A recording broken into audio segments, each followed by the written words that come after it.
Quartier libre.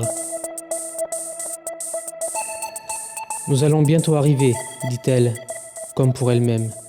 Oui, il soupira profondément. Cela a duré si longtemps.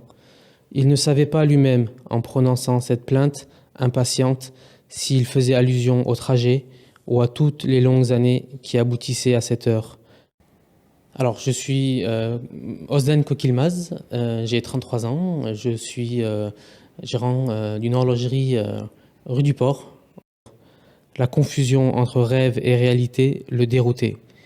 Il ne sentait qu'une chose, le cliquetis des roues qui filaient sous lui, vers quelque chose, à un certain moment que, du fond d'une étrange torpeur, il n'arrivait pas à discerner.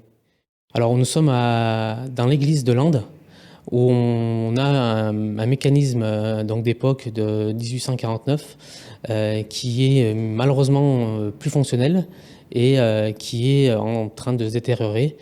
Dans ce passage, on voit qu'il y a une allusion au train, donc c'est une allusion donc à un trajet. Ce qui m'intéressait donc concernant l'horlogerie et notamment les horloges d'édifice, il y a un trajet qui est abouti par ces vieux mécanismes-là. Ces mécanismes qui ont traversé des siècles, qui ont traversé des événements, beaucoup ont été mis à la destruction dans les années 50 et 60 à partir de l'électrification des horloges. Il est temps d'en prendre soin, c'est un patrimoine horloger assez important le patrimoine, il faut le protéger. Je me suis lancé dans un recensement pour savoir dans quel état était le patrimoine horloger du département et malheureusement il n'est pas en bon état. J'ai pu voir qu'il y a sur à peu près une centaine d'églises et d'horloges, il y en a uniquement 2 qui fonctionnent encore avec leur mécanisme d'époque.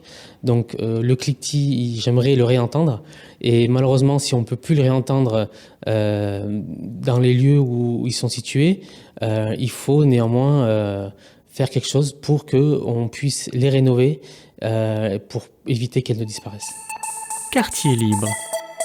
Un projet soutenu par Clermont-Auvergne Métropole, la région Auvergne-Rhône-Alpes et BPI France.